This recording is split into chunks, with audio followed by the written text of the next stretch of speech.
സുഹൃത്തുമായ ജയപ്രതീശൻ നമ്മളിന്ന് എംകെആറിനെ അനുസ്മരിക്കാം.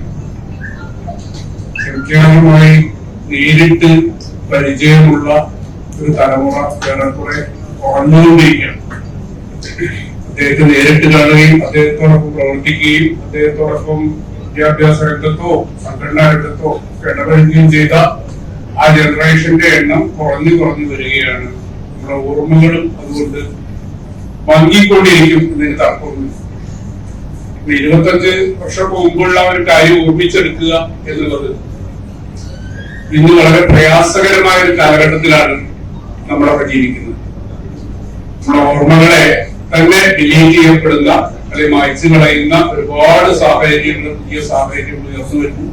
അപ്പൊ പഴയ ഓർമ്മകൾ നിലനിർത്തുക എന്ന് മാത്രമല്ല, ചരിത്രം എന്ന് പറഞ്ഞാൽ ഓർമ്മകളെ അടുക്കി വെക്കലും പെറുക്കിയെടുക്കലും മാത്രമല്ല, മറിച്ച് ആ ഓർമ്മകളുടെ മണ്ണിൽ വേരൂന്നിരുന്നുകൊണ്ട് വർത്തമാനത്തിൽ തലയുയർത്തി ഭാവിയിലേക്ക് നോക്കാനുള്ള ഒരു ശ്രമത്തിന്റെ ഭാഗമായിട്ടാണ് നമ്മുടെ അനുസ്മരണങ്ങൾ നടത്തുന്നത്. പോയ കാലത്തെ നഷ്ട സൗഭാഗ്യ സ്മൃതികളോർത്ത് അഭിരമിക്കാനല്ല, മറിച്ച് അതിൽ നിന്ന് ആവശ്യമായ ഊർജം ഉൾക്കൊണ്ട് വർത്തമാനത്തിൽ നട്ടല് നിവർത്തി പിടിച്ചു നിന്ന് ഭാവിയിലേക്ക് തല ഉയർത്തി നോക്കാനുള്ള ഒരു ശേഷി കൈവരിക്കാൻ വേണ്ടിയാണ് നമ്മുടെ അനുസ്മരണങ്ങൾ നടത്തുന്നത്. ആരുടെ അനുസ്മരണമായാലും നമ്മുടെ അനുസ്മരണങ്ങളുടെ പ്രത്യേകത. എം.കെ. രാമേന്ദ്രൻ പിള്ള എന്ന എം.കെ.ആറിനെ അനുസ്മരിക്കുമ്പോൾ പല രീതിയിൽ അനുസ്മരിക്കണം. അദ്ദേഹം മലപ്പുറം ഗേൾസ് ഹയർ സെക്കൻഡറി സ്കൂളിലെ ഹെഡ് മാസ്റ്റർ ആവുമ്പോഴാണ് മരണമടയുന്നത്. അന്ന് പ്രിൻസിപ്പൽ ആയിട്ടില്ല ആ കാലഘട്ടത്തിൽ. അപ്പോ ഹെഡ് മാസ്റ്റർക്കാണ് പ്രിൻസിപ്പൽ ഇൻചാർജ് എന്നുള്ള ഉത്തരവാദിത്വം കൂടെയുള്ള കാലഘട്ടത്തിൽ ഈ ഔദ്യോഗിക ജോലിയും അതോടൊപ്പം സംഘടനയുടെ സംസ്ഥാന ട്രഷറർ എന്നുള്ള ജോലിയും ഒരുമിച്ച് കൊണ്ടുപോവുകയും ആ രണ്ട് പ്രവർത്തനങ്ങളിലും അതീവ ജാഗ്രത കാണിക്കുകയും അവിടെയൊക്കെ തന്റേതായ വ്യക്തിമുദ്ര പതിപ്പിക്കുകയും ചെയ്ത ആളായിരുന്നു എം.കെ. രാമേന്ദ്രൻ. അത് അദ്ദേഹത്തെ അടുത്ത് അറിയുന്ന എല്ലാവർക്കും ഓർമ്മകൾ ഉണ്ടാവും. ഓരോ മേഖലയിലും അദ്ദേഹത്തിന്റെ ഇടപെടൽ എന്ന് പറയുമ്പോൾ ഒരു അക്കാദമീഷ്യൻ എന്നുള്ള നിലയ്ക്കുള്ള ഇടപെടല്, ഒരു അഡ്മിനിസ്ട്രേറ്റർ എന്നുള്ള നിലയ്ക്കുള്ള ഇടപെടല്, ഒരു സംഘടനാ നേതാവ് എന്നുള്ള നിലയ്ക്കുള്ള ഇടപെടല്, ഒരു ട്രഷറർ എന്നുള്ള നിലയ്ക്ക് മാത്രമല്ല, ഒരു സാമ്പത്തിക വിദഗ്ധൻ എന്നുള്ള നിലയ്ക്ക് സാമ്പത്തിക രംഗം ക്രമപ്പെടുത്തുന്നതിൽ നടത്തുന്ന വലിയ ശ്രമം, ഒരു ശക്തമായ കണിശമായ ഇടപെടൽ നടത്തിയിരുന്ന ആളാണ്. ഇതിന്റെ ചെറിയ എക്സാമ്പിൾ പറഞ്ഞാൽ സംഘടനാ രംഗത്ത് മാത്രമല്ല, ഇവിടെ കലോത്സവം നടക്കുമ്പോൾ ബജറ്റ് ആദ്യമായി വെട്ടിച്ചുരുക്കിയ ആളാണ് എം.കെ. രാമേന്ദ്രൻ. കലോത്സവത്തിന്റെ സ്വാഗത സംഘം ചേരുമ്പോ എല്ലാ കമ്മിറ്റികളും ആവശ്യപ്പെടുന്ന സബ് കമ്മിറ്റികളും നമ്മുടെ സംഘടനയും മറ്റു സംഘടനകളും ഒക്കെ ആവശ്യപ്പെടാൻ കഴിഞ്ഞ കൊല്ലം എത്രയായിരുന്നു ബജറ്റ്, അതിന് 30% വർദ്ധിപ്പിക്കാതെ ഈ കൊല്ലം നടത്താൻ കഴിയില്ല, അത്രയ്ക്ക് ചെലവ് കൂടി 50% വർദ്ധനവ് വേണമെന്ന് പറയുന്നവരുണ്ട്, അതിലധികം വർദ്ധനവ് വേണമെന്ന് പറയുന്നവരുണ്ട്. എം.കെ. രാമേന്ദ്രൻ പിള്ള ഇവിടെ പ്രോഗ്രാം നടന്നപ്പോ ആദ്യമായിട്ട് പറഞ്ഞു, ബജറ്റ് കഴിഞ്ഞ വർഷത്തേക്കാൾ വെട്ടിച്ചുരുക്കാൻ പോവുകയാണ്, ഞങ്ങളുടെ കമ്മിറ്റിക്ക് അത്രയും മതി, എല്ലാ കമ്മിറ്റിയുടെയും ബജറ്റ് വെട്ടാൻ പോവുകയാണ്, ഇവിടെ അധിക ചെലവുകൾ നിയന്ത്രിച്ചാൽ തന്നെ നമുക്ക് ഇത് കഴിഞ്ഞ കൊല്ലത്തെ ബഡ്ജറ്റിനകത്ത് നിന്ന് മിച്ചമുണ്ടാക്കി പരിപാടി നടത്താൻ കഴിയും എന്ന് പറയുകയും നടത്തി കാണിക്കുകയും ചെയ്തതാണ്.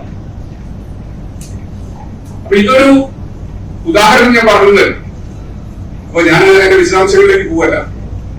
ഇത് കുറെ ആളുകൾ കേട്ട് പരിചയവും കണ്ടു പരിചയമുണ്ടാവും, കുറെ ആളുകൾ എനിക്കാറുള്ള പേര് തന്നെ ഒരുപക്ഷെ ആദ്യമായിട്ട് കേൾക്കുന്നവരും ഈ കൂട്ടത്തിലുണ്ടാവാം. വിദ്യാഭ്യാസയുടെ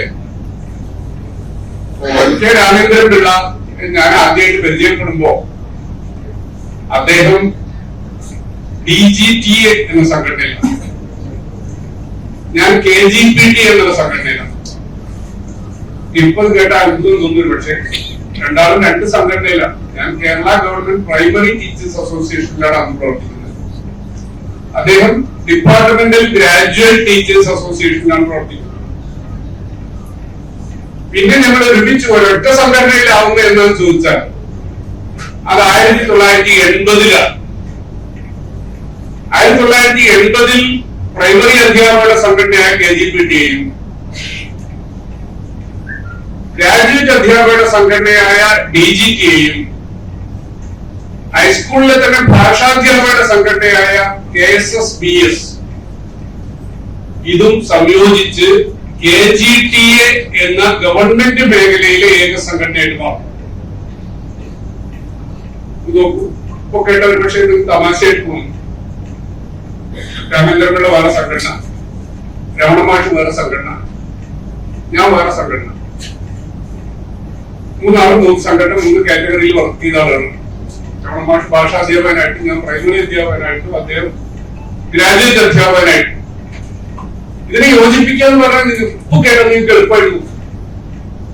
ഏറ്റവും പ്രയാസകരമായ ഒരു കാലഘട്ടത്തിൽ ആ സംഘടനകളെ സംയോജിപ്പിക്കുക എന്നുള്ള ഏറ്റവും ചരിത്രപ്രധാനമായ ഒരു പ്രവർത്തനം നടത്തുന്നതിൽ നിർണായകമായ പങ്ക് വഹിച്ച നേതൃത്വം കൊടുത്ത ആളാണ് രാമേന്ദ്രപിള്ള. കേരളത്തില് ജാതികളൊക്കെ പോയി നമ്മൾ പറയും, പക്ഷെ ഇപ്പോഴും അത് എത്രത്തോളം തീവ്രമാണെന്നുള്ളത് നമുക്ക് അടുത്തറിയുമ്പോ ഇടപഴകുമ്പോ മനസ്സിലാവും. മാട്രിമോണിയിലൊക്കെ നോക്കുമ്പോൾ നമുക്ക് കാണാം വേറെ മാട്രിമോണിയൽസ്. പിന്നെ ഇന്ന് വേണ്ട ഈ ഹോർലിക്സിന്റെ പരസ്യത്തിൽ തന്നെ നായർ സാറിനെ കുടിക്കും, നായന്മാർക്ക് കുടിക്കാൻ പ്രത്യേക ഹോർലിക്സ് ഉണ്ടോ എന്ന് തോന്നുന്ന രൂപത്തിലുള്ള പരസ്യം ആയിട്ടാണ് വരുന്നത്. അപ്പൊ ഈ അർത്ഥത്തിൽ ഉള്ള കാറ്റഗറി വ്യത്യാസം ശക്തമായിരുന്ന ഒരു കാലത്ത് പ്രൈമറി അധ്യാപകരെയും ഗ്രാജുവേറ്റ് അധ്യാപകരെയും ഒരേ സംഘടനയിലാക്കുക, ഭാഷാധ്യാപകർ ഇതിൽ നിന്ന് രണ്ടും വ്യത്യസ്തമായ ഹൈസ്കൂൾ അധ്യാപകരാണെങ്കിലും ശമ്പളം ഒന്നാണെങ്കിലും ഒരു അവിടുത്തെ ഒരു കീഴ്ജാതിയായിരുന്ന ആളുകളെ ഒരുമിച്ച് കൊണ്ടുവരിക, അവർ ഒറ്റ സംഘടനയിലാക്കി ഒരേ ഭാരവാഹിത്വത്തിൽ കൊണ്ടുവന്ന് നമ്മളൊക്കെ സഹോദരങ്ങളാണ്, സഖാക്കളാണ് എന്നുള്ളൊരു ബോധത്തിലേക്കും കൊണ്ടുവരിക എന്നുള്ള വളരെ ശ്രമകരമായ ഒരു പ്രവർത്തനത്തെ തിയറിറ്റിക്കലായിട്ട് തീരുമാനിച്ചാൽ പോരായിരുന്നു, പ്രാക്ടിക്കലായിട്ട് നടപ്പാക്കിയെടുക്കുന്ന ഒരു കാലഘട്ടത്തിൽ നടപ്പാക്കിയെടുക്കുന്ന ആദ്യ പ്രക്രിയയാണ് നടന്നത്. ഏകദേശം അതിന് സമാനമായ ഒരു പ്രവർത്തനമാണ് 73 KPTU രൂപീകരണമുണ്ടായത്. അത് അജിത് കുമാറില്ല സർവീസിൽ ഉണ്ടെങ്കിൽ അന്ന് ഏത് സംഘടനയാവും? KFPTനോ യൂണിയനോ അല്ലെങ്കിൽ PSTയോ അതുപോലെ ഏത് സംഘടനയാവും? ആ സംഘടനകളൊക്കെ നിർണായകമായ ഒരു പണിമുടക്കിൽ പങ്കെടുക്കാതെ അധ്യാപകന്റെയും ജീവനക്കാരന്റെയും ജീവിതത്തിന്റെ അടിത്തറ തീരുമാനിക്കുന്ന ഒരു പണിമുടക്കായിരുന്നു എന്നാണ്. 54 ദിവസം നീണ്ടുനിന്ന ജീവന്മാരുടെ പോരാട്ടമാണ് നടന്നത്.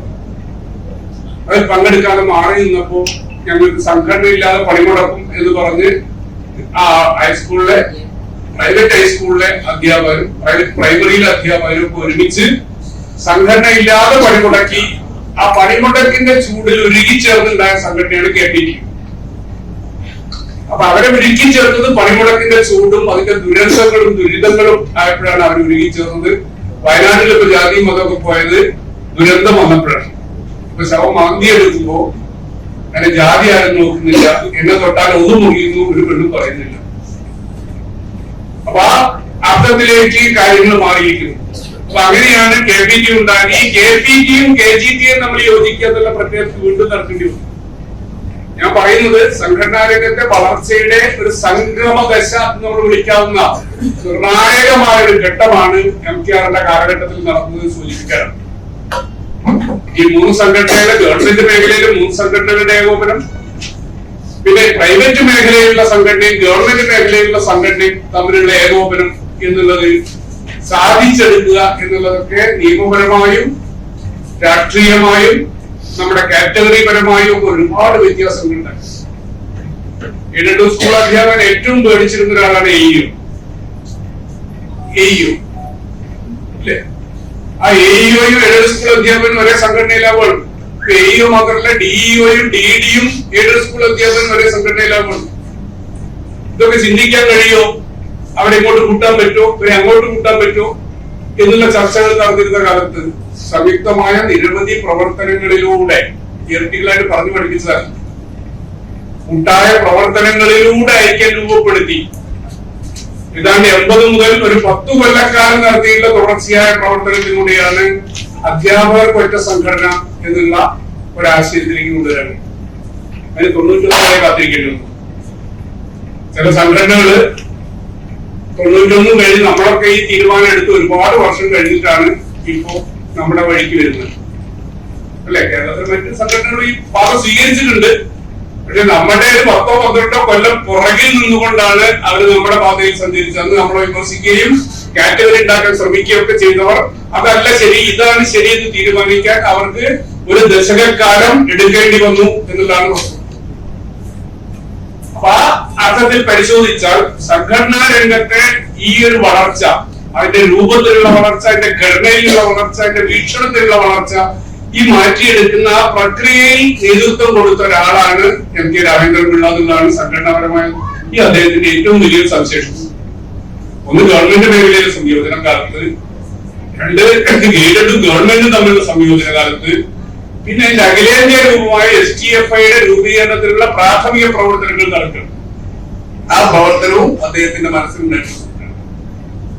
ഒരു സംഘടനയെ അദ്ദേഹം മാത്രം ചെയ്തു എന്നല്ല പറയുന്നത്. പക്ഷെ അദ്ദേഹം അതിലൊരു മുഖ്യ പങ്ക് വഹിച്ച ആളാണ്. അതിന്റെ ഭൗതികമായ രംഗത്തും പ്രായോഗിക പ്രവർത്തനത്തിലും ഒരു മുഖ്യമായ പങ്ക് വഹിച്ച ആളായിരുന്നു എം കെ രാമേന്ദ്രപിള്ള. സംഘടനയുടെ ഒരു ചരിത്ര സന്ധിയിൽ, അതിന്റെ ഒരു വളർച്ചയുടെ നിർണായകമായ ഘട്ടത്തിൽ അതിന് നേതൃത്വം കൊടുക്കാൻ കഴിയുക എന്നുള്ള വളരെ പ്രധാനമായ ചരിത്ര പ്രധാനമായ ദൗത്യം. അതുപോലെ ഈ അദ്ദേഹത്തിന്റെ അക്കാദമിക് രംഗത്തെ പ്രവർത്തനം പറയുകയാണെങ്കിൽ, ഈ 73 സമരം നമ്മൾ അഭിമാനത്തോടുകൂടി പറയുന്ന 73 സമരത്തിന്റെ 2 ആഫ്റ്റർ എഫക്ട് ഉണ്ടായിരുന്നു. ഒന്ന്, അധ്യാപകർക്ക് ചില രാഷ്ട്രീയ ബോധ്യങ്ങളുണ്ടായി, അതായത്.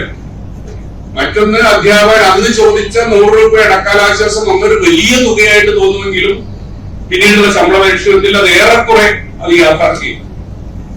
മൂന്നാമതൊന്ന്, അന്ന് അനുഭവിച്ചിട്ടുള്ള ത്യാഗങ്ങളുടെ ഭാഗമായിട്ട്, ദുരിതങ്ങളുടെ ഭാഗമായിട്ട് അധ്യാപകൻ എന്തിനോടൊരു ഉറപ്പായി. അധ്യാപകന് സ്കൂൾ തന്നെ അത് തന്നെ ഒരു ശത്രുതാപരമായ ഒരു സാധനമായിട്ട് തോന്നി. കാരണം ആ സ്കൂൾ പൂട്ടിപ്പോകുന്ന അധ്യാപകനെ അർദ്ധരാത്രി ഗുരുവിൽ വന്ന് അറസ്റ്റ് ചെയ്യുകയും ഇവിടെയുള്ള പണിമുടക്കിയ അധ്യാപകന്റെ പോസ്റ്റിലേക്ക് കരിങ്കാലിപ്പഴി എടുക്കുന്നവർക്ക് ട്രാൻസ്ഫർ കൊടുക്കുകയും താൻ ചെല്ലുമ്പോ തന്റെ പോസ്റ്റ് എവിടെയോ പോയി എന്ന് പറഞ്ഞ് അവിടുന്ന് പുറത്താക്കുകയും ചെയ്തിരുന്ന ഒരു കാലമാണ്. ഈ 54 ദിവസം വരെ, 47 ദിവസമാണ് അധ്യാപകർക്ക് സാധാരണ ഗതിയൊന്നും ഉണ്ടാവും. 54 ദിവസം വരെ ഡൈസിലോൺ അനുഭവിക്കുക, പട്ടിണി കിടക്കുക. ആ കാലത്തെ അഭിമുഖീകരിച്ച് ഒന്നും കിട്ടാതെ ആ സമരം പിൻവലിക്കാൻ ചെയ്തു. ഒരു നേട്ടവും പ്രത്യക്ഷത്തിലില്ലാതെ പിൻവലിച്ച സമരം. എന്നിട്ടും തല ഉയർത്തിപ്പിടിച്ച് കയറിയ സമരം, തല താഴ്ത്തിപ്പിടിച്ചല്ല, തല ഉയർത്തിപ്പിടിച്ച് കയറിയ സമരം. പക്ഷെ ആ സമരത്തിന്റെ ഭാഗമായി അധ്യാപക സമൂഹത്തിന്റെ, NGO സമൂഹത്തിന്റെ ഒക്കെ മനസ്സിൽ എന്തുണ്ടായിരുന്നു? ഒരു പക, ഡിപ്പാർട്ട്മെന്റിനോടും ഡിപ്പാർട്ട്മെന്റ് ഉദ്യോഗസ്ഥരോടും ഗവൺമെന്റിനോടും ഉള്ള ഒരു പക അതിന്റെ ഉപോൽപ്പന്നമായി മനസ്സിൽ ശക്തമായിട്ട് അടിഞ്ഞുകൂടിയിരുന്നു. അപ്പൊ അതിന്റെ ഭാഗമായിട്ട് എന്തുണ്ടായിരുന്നു ചോദിച്ചാൽ, അതിന് അത്രയൊക്കെ മതി, 84 ദിവസം പഠിപ്പിച്ചില്ലെങ്കിൽ അല്ലെങ്കിൽ 2 മാസം പഠിപ്പിച്ചില്ലെങ്കിൽ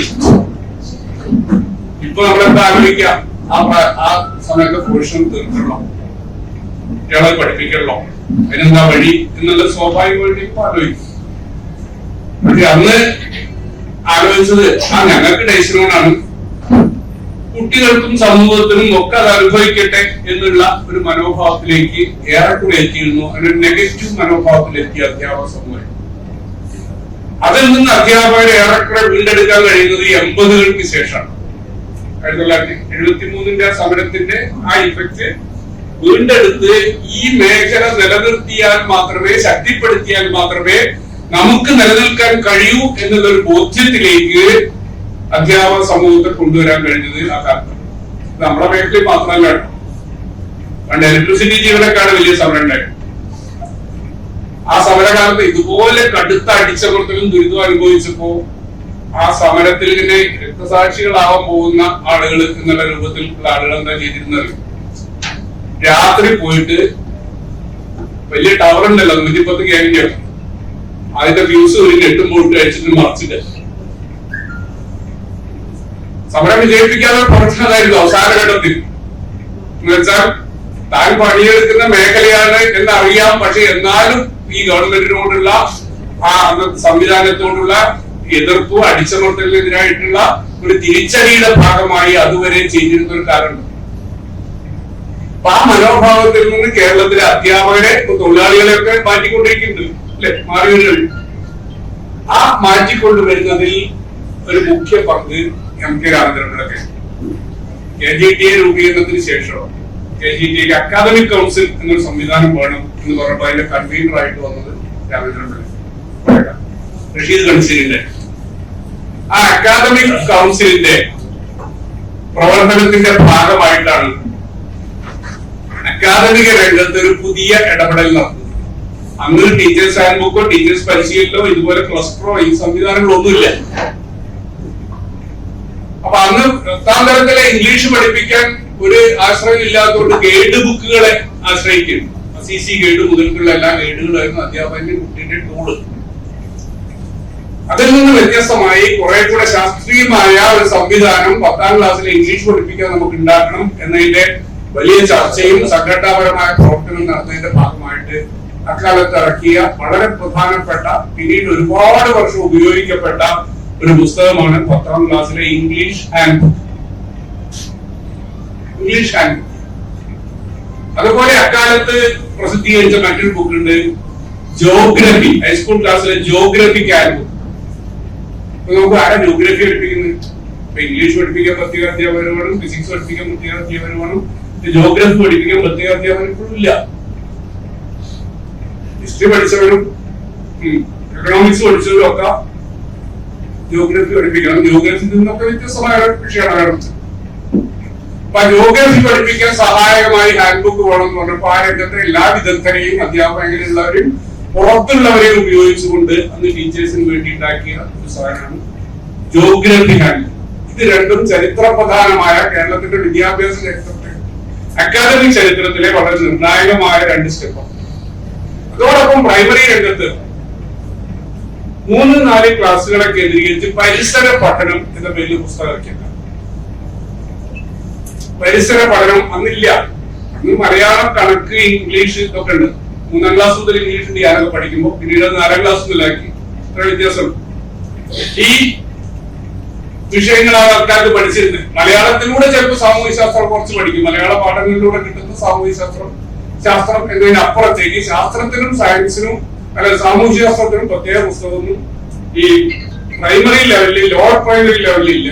അപ്പൊ പരിസര പഠനത്തിന് വേണ്ടി അന്നത്തെ സംഘടന ഇറക്കുന്ന ബുക്കാണ് പരിസര പഠനം എന്നുള്ള ഒരു പുസ്തകം. ഒരു സിലബസ് പോലെ ഉണ്ടാക്കിയിട്ട് പുസ്തകം ഇറക്കാണ്. ഡിപ്പാർട്ട്മെന്റ് അല്ല ചെയ്യുന്നത്, നമ്മളാണ് ചെയ്യുന്നത്. അപ്പൊ ആ ബോധ്യവും ബോധവും നമുക്കാണ് ആദ്യമായിട്ട് ഉണ്ടാകുന്നത്. ഇന്നിപ്പോ മലയാള കവിത പഠിപ്പിക്കാൻ, അല്ലെ ഇംഗ്ലീഷ് കവിത പഠിപ്പിക്കാൻ, അല്ലെ ഹിന്ദി കവിത, ഉറുദു കവിത, ഏത് കവിതയും പഠിപ്പിക്കാൻ നമുക്ക് ധാരാളം ഏർപ്പാടുണ്ട്. സ്മാർട്ട് ക്ലാസ് റൂമായി ഏത് കുട്ടിയും അല്ലെ ഏത് സംഗീതത്തിനും ചൊല്ലുന്നത് നമുക്ക് കാണിക്കാൻ പ്രയാസമുണ്ട്. പക്ഷെ അക്കാലത്തെ സംവിധാനമില്ല. അക്കാലത്തെ സംവിധാനം ഇല്ല എന്നുള്ളത് കൊണ്ട് അധ്യാപകർ തന്നെ അധ്യാപികമാരിലും അവരൊക്കെ എന്താവണം, സർവകലാ വല്ലഭരാണ്. തർക്കമൊന്നുമില്ല. അധ്യാപികമാർ അല്ലെ, പ്രത്യേകിച്ച് പ്രൈമറി ടീച്ചേഴ്സ് എന്താവണം, സർവകലാ വല്ലഭരാണെന്നുള്ള കാര്യത്തിൽ ഒരു തർക്കമില്ല. അല്ലെ, പ്രൈമറി ടീച്ചറാണ് ആ പ്രൈമറിയിൽ പണ്ടുണ്ടായിരുന്ന എല്ലാ വിഷയങ്ങളും പഠിപ്പിക്കാറുണ്ട്. അറബി പഠിപ്പിക്കാൻ വേറെ ആളുണ്ടാവും, ബാക്കി എല്ലാ വിഷയവും ആര് പഠിപ്പിക്കണം? പ്രൈമറി ടീച്ചർ പഠിക്കണം. TDC പാസ്സായ പ്രൈമറി ടീച്ചർ പാട്ടും പഠിപ്പിക്കണം, ചിത്രം പഠിപ്പിക്കണം, കളിയും പഠിപ്പിക്കണം, എല്ലാം പഠിപ്പിക്കണം. പക്ഷെ ആ ശേഷി എല്ലാവർക്കും ഒരുപോലെ ഉണ്ടാവില്ല. അപ്പൊ കവിത ചൊല്ലി ഫലപ്രദമായി കേൾപ്പിക്കാനുള്ള ശേഷി കുറവ് കാരണം കവിതാ ക്ലാസുകൾ ഹൃദ്യമാവുന്നില്ല. ഒരു വസ്തുതയാണ്. മലയാള കവിത അല്ലെ ഇംഗ്ലീഷ് കവിത, ഇനി ഹിന്ദി കവിത ഏത്, ഉറുദു കവിത ഏതോ ആവട്ടെ, അത് ഹൃദ്യമായി ചൊല്ലുമ്പോഴാണ് അതിന് ആസ്വാദ്യത കൈവരുന്നത്. അത് ചൊല്ലി കേൾപ്പിക്കാൻ ശേഷിയുള്ള അധ്യാപകരും അധ്യാപികമാരും കുറവാണ് ആ വിഷയം പഠിപ്പിക്കുന്നത്.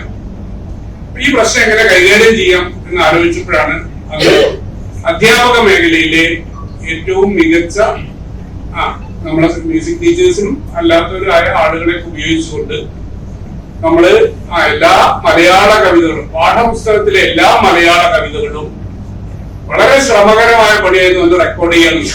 റെക്കോർഡിംഗ് ഒന്നും ഒരു പ്രശ്നമില്ല. ഇന്ന് റെക്കോർഡിംഗ് ഒക്കെ ഏത് കുട്ടി നടത്തും. 1ാം ക്ലാസ് ചേരാത്ത കുട്ടി പോലും റെക്കോർഡിങ്ങും വീഡിയോ എടുക്കലൊക്കെ നടത്തുന്നുണ്ട്. അന്ന് അതിനുള്ള സംവിധാനം ഇല്ലാത്തതുകൊണ്ട് അതിന് പ്രത്യേക സ്റ്റുഡിയോ പോയി അതിന്റെ സംവിധാനം വെച്ച് റെക്കോർഡ് ചെയ്ത് കാസറ്റ് ആക്കി ഇറക്കി. അതൊരു വലിയ അനുഭവമായി.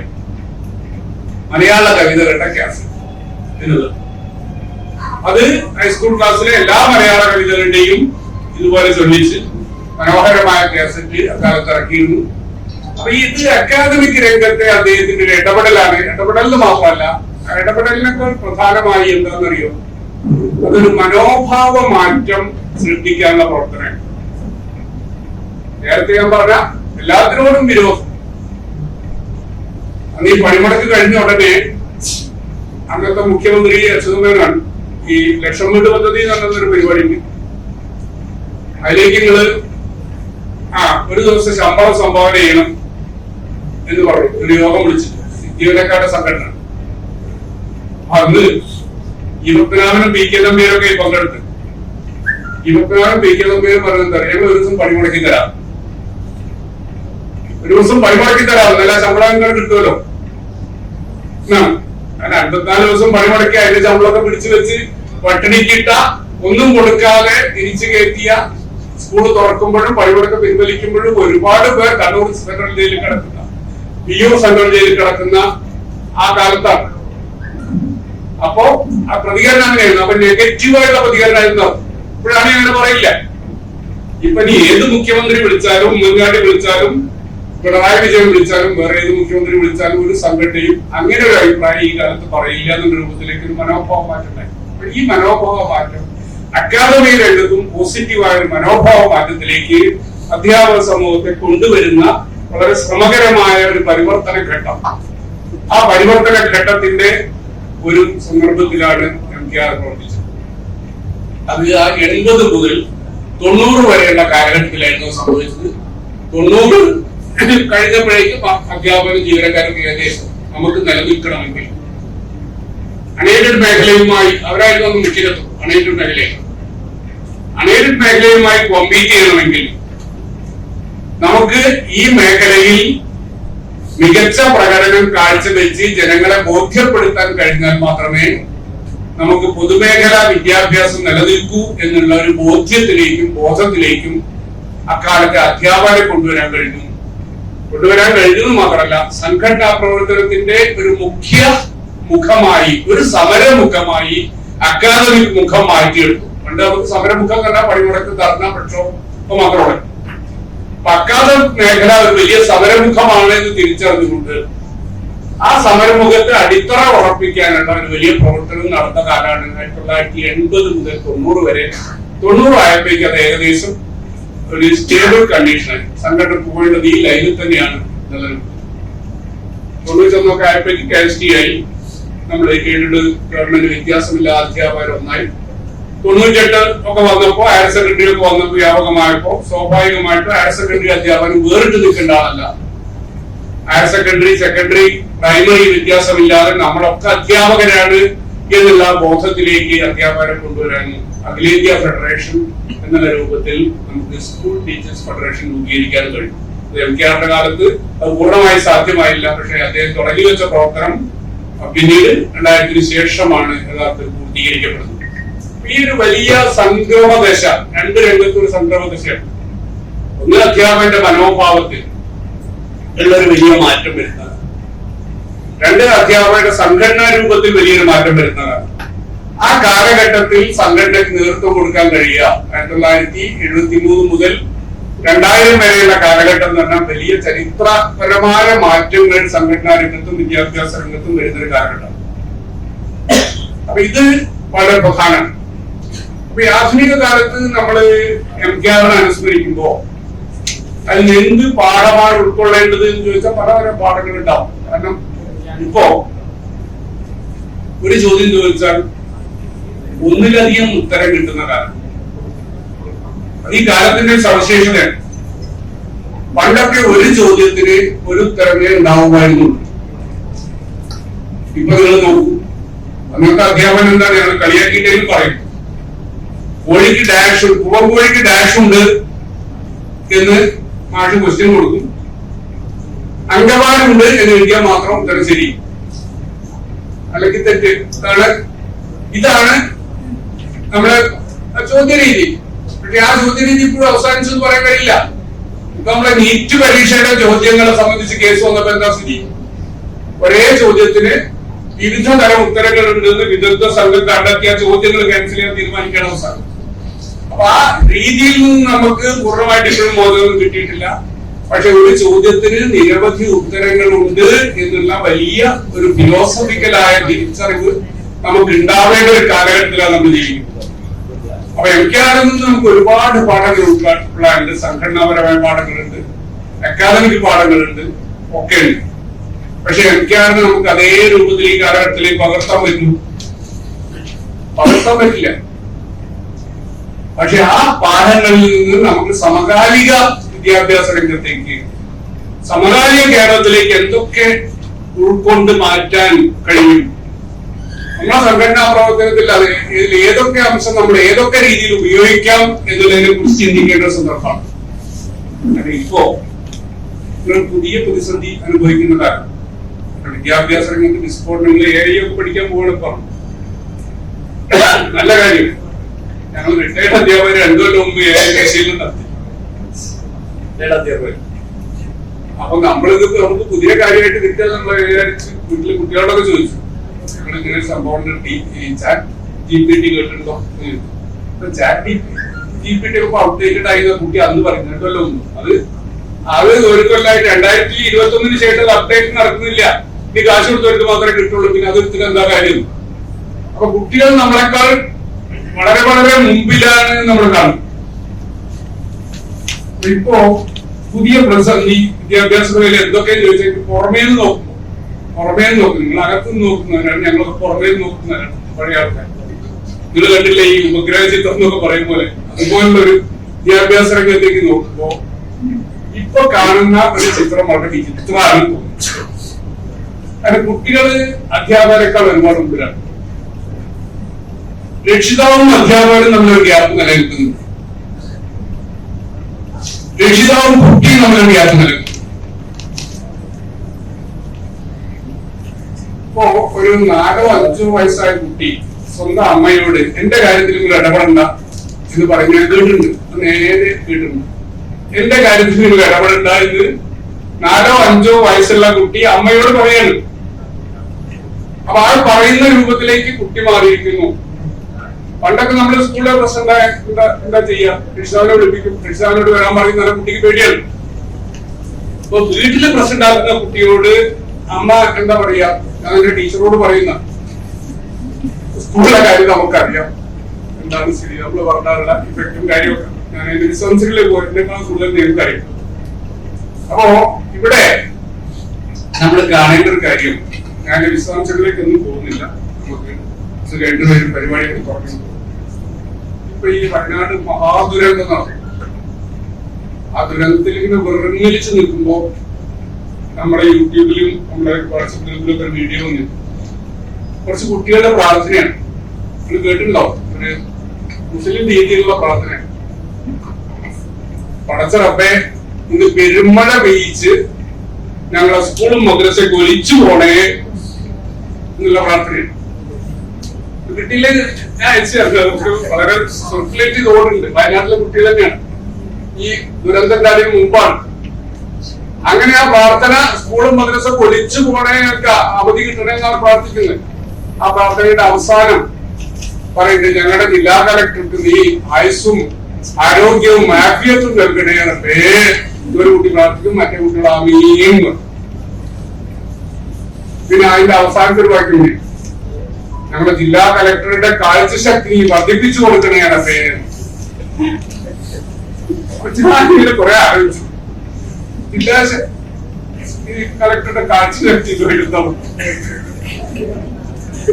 അപ്പൊ കുട്ടിയുടെ തിരിച്ചറിവ്, കുട്ടിയുടെ മനസ്സ് കാണാൻ ശേഷിയുള്ള ഒരാളാണ് ഇപ്പൊ ജില്ലാ കലക്ടർ.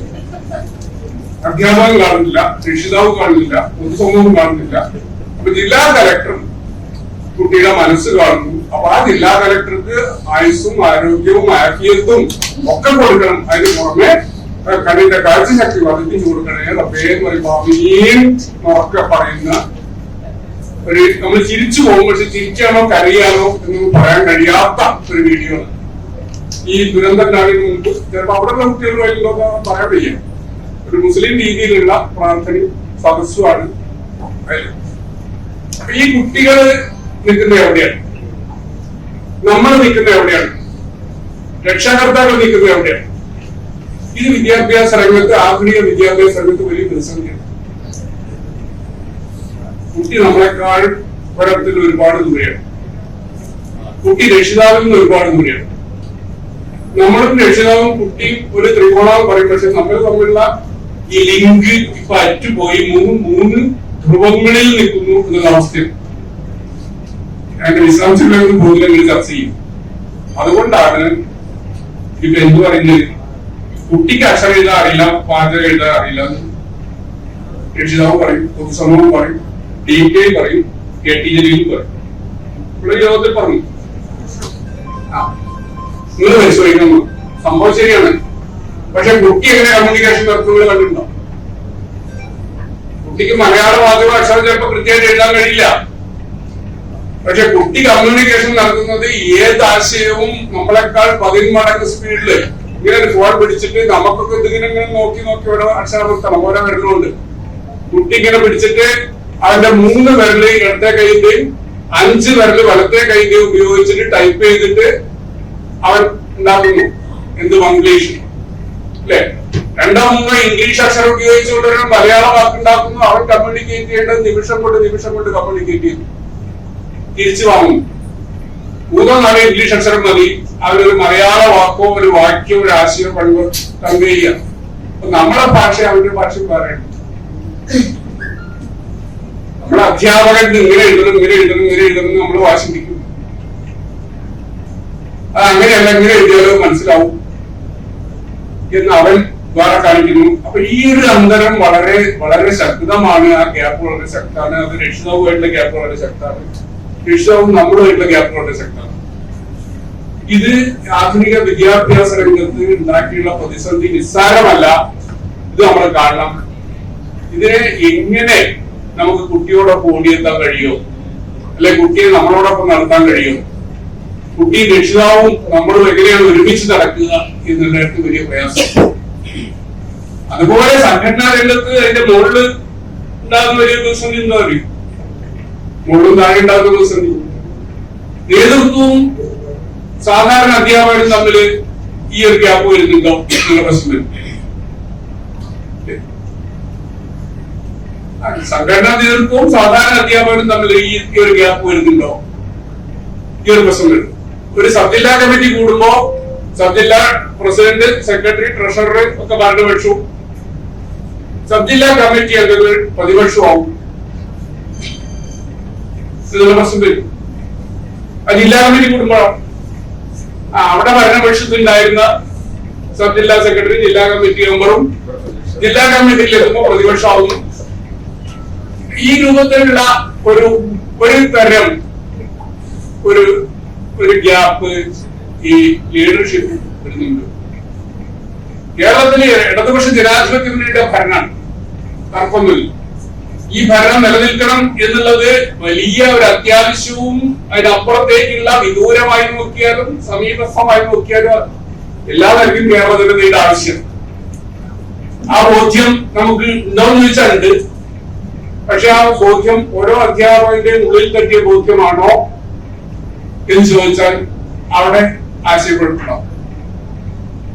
ഞാനൊക്കെ ഞങ്ങളൊക്കെ മഞ്ചേരി ബോയ്സ് ഹൈസ്കൂളിൽ പണിയെടുക്കുന്ന കാലത്ത് ഞങ്ങളുടെ കൂടെ ജോലി ചെയ്ത അധ്യാപകൻ KST തന്നെയാണ്.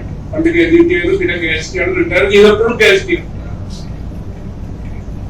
അദ്ദേഹം രാഷ്ട്രീയമായിട്ട് നമ്മളെ കൂടെ ഒരിക്കലും നിന്നിട്ടില്ല. ചിലപ്പോ കൃത്യമായിട്ട് പറഞ്ഞാൽ BJPക്ക് വോട്ട് ചെയ്തിട്ട് ബാലറ്റ് പേപ്പർ നമ്മളായി തരും, പോസ്റ്റൽ ബാലറ്റ്. അതൊന്നും മടിയില്ല. നമ്മളത് നമ്മളെ നശിപ്പിക്കില്ല എന്നുള്ള ബോധ്യത്തിലോ അല്ലെങ്കിൽ എന്തോ ആയിട്ട് തരുന്നതാണ്. ഞാൻ ഇതാണെന്ന് കാണിക്കാൻ വേണ്ടി തരുന്നതാണ്. പക്ഷെ അദ്ദേഹം അവസാനം വരെ സംഘടനയുടെ ഉറച്ചു നിന്നു. എന്തുകൊണ്ട് ഉറച്ചു നിന്നു? എല്ലാ പണിമുടക്കിലും ഉറച്ചു നിന്നു, ഫണ്ടിൽ ഉറച്ചു നിന്നു, മറ്റു കാര്യങ്ങളിലൊക്കെ ഉറച്ചു. കാരണം സംഘടന അധ്യാപകർക്ക് വേണ്ടിയാണ് എന്നുള്ള ആ പ്രൈമറി ബോധ്യം ഈ സംഘടന അധ്യാപകർക്ക് വേണ്ടിയുള്ള പ്രൈമറി ബോധ്യം അദ്ദേഹത്തിനുണ്ടായിരുന്നു. ആ ബോധ്യം നമുക്ക് എല്ലാ അധ്യാപകർക്കും ഉണ്ടാക്കാൻ കഴിയണം. അത് കഴിയുന്നുണ്ടോ എന്നുള്ളതും ഇനി ഈ ഗവൺമെന്റ് നിലനിൽക്കേണ്ടതാണ് എന്നുള്ളതും ഗവൺമെന്റിന് ഒരു പരിക്കും പറ്റരുത് എന്നുള്ളത് നമ്മുടെ ആഗ്രഹം, നേതൃത്വത്തിന്റെ മാത്രം ആഗ്രഹം മതിയോ അതോ അധ്യാപകന്റെ ആഗ്രഹമായിട്ട് മാറണ്ടേ? അത് മാറ്റാൻ കഴിയുന്നില്ലെങ്കിൽ എന്തുകൊണ്ട് എന്നുള്ള വിഷയം. ഇതൊക്കെയാണ് ആധുനിക കാലത്ത് ഉണ്ടാകുന്ന സംഘടനാ രംഗത്ത് ഉണ്ടാകുന്ന പുതിയ പ്രതിസന്ധികൾ. അപ്പൊ അത് രാഷ്ട്രീയമായ മുഖമുണ്ട്, അക്കാദമികമായ മുഖമുണ്ട്, സംഘടനാ രൂപത്തിലുള്ള അതിന്റെ സംഘടനാ ചിട്ടയിലും രീതിയിലുമുള്ള ഈ പ്രശ്നങ്ങൾ. അപ്പോ ഈ സമകാലിക സംഘടനാ രംഗത്ത് ഉണ്ടാകുന്ന ഈ പ്രയാസങ്ങളെ നമുക്ക് കാണും. ഞാനിപ്പോ ഇങ്ങനെ നിങ്ങളെ അവസാനം വന്ന ഉത്തരവൊക്കെ ഉണ്ടല്ലോ, ഞാനതും വായിച്ചു, ചിരിച്ചു. ശനിയാഴ്ചയുടെ പ്രവൃത്തി ദിവസത്തിലും അല്ലാന്ന് പറയലും കേസ് കൊടുക്കലും ഒക്കെ ആയിട്ടുള്ള പ്രശ്നം. അപ്പൊ ഈ കേസിൽ ആരാ ജയിച്ചത്, അല്ലെ ആരാ ജയിക്കാൻ പോകുന്നത്? ഞാൻ വെറുതെ ഇങ്ങനെ ആലോചിച്ചാണ് റിട്ടയർഡ് അധ്യാപകനല്ല. അപ്പോ അത് നമ്മൾ കാണേണ്ടത് ഈ അധ്യാപകന്റെ ജോലിഭാരം കൂടിയിട്ടോ ചോദിച്ചാൽ തീർച്ചയായിട്ടും കൂടിയിട്ടുണ്ട്. കാരണം തർക്കമില്ല, ഒരു 30 കൊല്ലം മുമ്പുള്ള ജോലിഭാരം അല്ല ഇന്നത്തെ അധ്യാപകൻ അനുഭവിക്കുന്നത്. അന്ന് 5 മണിക്കൂർ കൃത്യമായിട്ട് പണിയെടുക്കുകയും പിന്നെ അത്യാവശ്യം ചില ഒഴിവ് ദിവസങ്ങളിലൊക്കെ സഹായിക്കുകയും ചെയ്ത കാര്യങ്ങളാണ്. ഇപ്പൊ 9 മണി മുതൽ 5 മണി വരെ വർക്ക് ചെയ്യുന്നവരാണ് മിക്ക ഹൈസ്കൂൾ അധ്യാപകർ, ചിലപ്പോൾ പ്രൈമറിക്കൊക്കെ വരുന്നത്. 9 മണിക്ക് ക്ലാസ് ഉണ്ടാവും, 5 മണിക്ക് വരെ ഉണ്ടാവും, ശനിയാഴ്ച വേറെ പണി ഉണ്ടാവും, പിന്നെ മറ്റേ പണി ഉണ്ടാവും. പിന്നെ അതൊക്കെ കഴിഞ്ഞാൽ പിന്നെ വീട്ടിലെത്തി രാത്രി 8 മണിക്കും 9 മണിക്കും ഒക്കെ കുട്ടിയുടെ രക്ഷിതാക്കളെ അമ്മയെ ഒക്കെ വിളിക്കുകയാണ്. ഇപ്പൊ കുട്ടികളും വിളിക്കും. 8 മണി അമ്മയൊക്കെ വിളിക്കുമ്പോ ദീർഘനേരം സംസാരിക്കും. എന്താ കുട്ടിയുടെ മാനസിക പ്രശ്നങ്ങള്, പഠന പ്രശ്നങ്ങള്, ആകെ കുഴപ്പം, വീട്ടിലെ കുഴപ്പം, അവരുടെ സൈക്കോളജിക്കൽ പ്രശ്നങ്ങളൊക്കെ സംസാരിക്കാൻ അപ്പൊ അമ്മയ്ക്ക് ഒരുപാട് സമയം വേണം. അങ്ങനെ 4-5 അമ്മമാര് വിളിച്ച 1 മണിക്കൂർ വേണം. പിന്നെ കുട്ടികൾ വിളിക്കും, നാളെ സ്കൂളിൽ ടീച്ചറേ ചോദിക്കണം. അപ്പൊ ഇത് ചോദിക്കാനും കുട്ടികൾ വിളിക്കും. ഇതൊന്നും പണ്ടില്ലാത്തതാണ്. പണ്ടൊരു PTA വിളിക്കുക, MTA വിളിക്കുക ചെയ്ത അധ്യാപകരെ ഉണ്ടാവുള്ളൂ, വേറെ ആരും വരില്ല. പുറം കഴിയാതെ പലപ്പോഴും ഞാൻ കോഴ്സിനോ പഠിപ്പിക്കുന്ന കാലത്ത് PTA യോഗങ്ങൾ പുറം കഴിയാതെ പിന്നെ ടീച്ചർ ഒപ്പിച്ചിട്ടുണ്ട്. അപ്പൊ ഈ രൂപത്തിൽ വലിയ ജോലിഭാരം അധ്യാപകർക്ക് കൂടിയിട്ടുണ്ട്, ഇതൊരു വസ്തുത. പക്ഷെ അതേസമയം നമ്മള് പുറത്തേക്ക് നോക്കണ്ട. നമ്മൾ പഠിപ്പിച്ച കുട്ടികൾ എവിടെയൊക്കെ ജോലിയുണ്ട്? ബാംഗ്ലൂരിലെ IT മേഖലയിലൊക്കെ ജോലിയുണ്ട്. ബാംഗ്ലൂരിലെ IT മേഖലയിൽ ഇപ്പൊ ബാംഗ്ലൂർ സർക്കാർ തന്നെ ഒരു ഉത്തരവിട്ടു. എന്താണ്? 12 മണിക്കൂർ മിനിമം ജോലിയാണ്. നമ്മളൊക്കെ ഇതുവരെ എന്താ പറയുന്നത്? അവരെന്തൊക്കെയാ വിളിച്ചിരുന്നത്? നമ്മൾ എന്താണ് സോഫ്റ്റ്വെയർ എക്സ്പേർട്സും പിന്നെ IT സ്പെഷ്യലിസ്റ്റും അങ്ങനെ പല ആയിട്ട് ജോലി ചെയ്യുന്നവരാണ്. ആ ആളുകൾ ചുരുങ്ങിയത് 12 മണിക്കൂർ ജോലി ചെയ്യണം എന്നാണ് ഇപ്പോ ഒരു 3-4 ദിവസമായിട്ടുള്ള ഉത്തരവ് വന്നിട്ട്. അപ്പൊ അവരുടെ ജോലി ഭാരം എത്രത്തോളം വർദ്ധിച്ചു? അവിടെ വരുമാനം അന്ന് ആകർഷകമായിരുന്നു. അവരൊക്കെ ജോലി പ്രവേശിക്കുന്ന കാലത്ത് 10 കൊല്ലം മുമ്പ് വളരെ ആകർഷകമായ വരുമാനം കിട്ടിയിരുന്നു. ഇപ്പൊ വരുമാനത്തിൽ ആനുപാതികമായ വർധനവ് ഉണ്ടാകുന്നില്ല. നമ്മുടെ വരുമാനത്തിൽ ഉണ്ടാകുന്ന വർധനവ് പോലും അവർക്ക് ഉണ്ടാകുന്നു. നമ്മുടെ അഭിമാനത്തോടു കൂടി കണ്ടിരുന്ന ഏറ്റവും നല്ല കുട്ടികൾ അവിടെ പോയിട്ടുണ്ട്. അപ്പൊ ആ ജോലിഭാരം 12 മണിക്കൂറായി വർദ്ധിപ്പിച്ചതിനെതിരായിട്ട് അവർക്കൊന്നും ചെയ്യാൻ പറ്റില്ല. ഏതോ ഒരു കമ്പനിയുടെ മുമ്പിൽ മാത്രമേ ധർണ നടന്നു, ഒറ്റ ദിവസം നടന്നു. അപ്പൊ ഇന്നത്തെ പത്രങ്ങൾ എടുത്തു നോക്കുക, ഇന്റൽ എന്നുള്ള ഈ രംഗത്തെ ഏറ്റവും ഭീമനായ കമ്പനി 18,000 തൊഴിലാളികളെ പിരിച്ചുവിടാൻ പോകുന്നത്. ആ തൊഴിലാളികൾ IT എക്സ്പേർട്സ് ആണ്. IT രംഗത്തെ ഏറ്റവും വിദഗ്ധരായ, വിരലുകൾക്കും തലച്ചോറിനും ഏറ്റവും സ്പീഡുള്ള യുവത്വത്തിന്റെ ഒരു 25 മുതൽ 40 വയസ്സിനും ഇടയിലുള്ള ആളുകളാണ് IT എക്സ്പേർട്സ്. അത് കഴിഞ്ഞാൽ പറ്റില്ല. വിരലിന്റെ സ്പീഡ് കുറയും, ബുദ്ധിയുടെ സ്പീഡ് കുറയൊക്കെ കുറയും. അപ്പൊ അങ്ങനെയുള്ള 18,000 പേരെ പിരിച്ചു കൊടുക്കുന്നു. കാരണം അവരുടെ ലാഭം കുറഞ്ഞു കഴിഞ്ഞുകൊണ്ട് ലാഭത്തിൽ 1,600 കോടി രൂപയുടെ കുറവുണ്ടായി പ്രതീക്ഷിച്ച ലാഭത്തിൽ. അപ്പൊ ഈ 18,000 ആളുകളെ പിരിച്ചുവിട്ടാൽ ഏകദേശം ആ 2000 കോടിയിലധികം റുപ്യ അതുകൊണ്ട് തന്നെ ലാഭം ഉണ്ടാക്കാൻ കഴിയുമെന്ന് പറഞ്ഞിട്ടാണ് കമ്പനി പിരിച്ചത്. അപ്പോ AI ഒക്കെ വരുന്നു. AI ആരാ കണ്ടുപിടിച്ചത്? AI കണ്ടുപിടിച്ചതും AI ഉണ്ടാക്കിയതും ഈ രംഗത്തെ ഏറ്റവും വിദഗ്ധരായിട്ടുള്ള ആളുകളുടെ അധ്വാനത്തിന്റെ ഭാഗമായി രൂപപ്പെട്ടതാണ് AI. പാലാഴി കടഞ്ഞപ്പോ അമൃത് ഉണ്ടായതുപോലെ ഉണ്ടായി വന്നൊരു സാധനമാണ് AI. ഇനി അതിന്റെ അപ്പുറത്തേക്കുള്ള അമൃത് പറയണ്ടോ? അമൃത് ഓരോരുത്തരായി കിട്ടിയപ്പോ അമൃത് എന്താന്ന് ക്യാപിറ്റലാണ്. ആ അമൃതിന്ന് ക്യാപിറ്റൽ എന്ന് പറഞ്ഞാൽ മൂലധനമാണ്, ലാഭം ഉണ്ടാക്കാനുള്ള ഒരു സാധനമാണ് ഇത് AI. ആ AI ഉപയോഗിച്ചിട്ട് എന്ത് ചെയ്യാം? ആ 100 കമ്പ്യൂട്ടർ വിദഗ്ധർ ചെയ്യുന്ന, സോഫ്റ്റ്വെയർ എഞ്ചിനീയേഴ്സ് ചെയ്യുന്ന കാര്യങ്ങള് AIക്ക് നിഷ്പ്രയാസം മണിക്കൂറുകൾ കൊണ്ടോ അല്ലെങ്കിൽ മിനിറ്റുകൾ കൊണ്ടോ ചെയ്തു തീർക്കാൻ കഴിയും. അപ്പൊ അവരുടെ തന്നെ തൊഴിലാണ് നഷ്ടപ്പെടുന്നത് എന്നാണ്. അപ്പൊ തൊഴിൽ നഷ്ടപ്പെടുത്തുകൊണ്ട് AI വേണ്ടാന്ന് പറയാൻ പറ്റുമോ? ഇല്ല, അത് വന്നേ വരും. കാരണം അതിന്റെ ശക്തി അത്രയും വലുതാണ്. കാരണം ഈ വിജ്ഞാന രംഗത്തുണ്ടാകുന്ന വിസ്ഫോടനം എന്ന് നമ്മൾ പറയുള്ളൂ. ഇപ്പൊ വിസ്ഫോടനമല്ല നടക്കുന്നത്. ഇപ്പോ ആ തുടർച്ചയായ വിസ്ഫോടനം, ഒരു ചെയിൻ റിയാക്ഷൻ എന്നൊക്കെ നമ്മൾ പറയുമ്പോൾ നടക്കുന്നത്.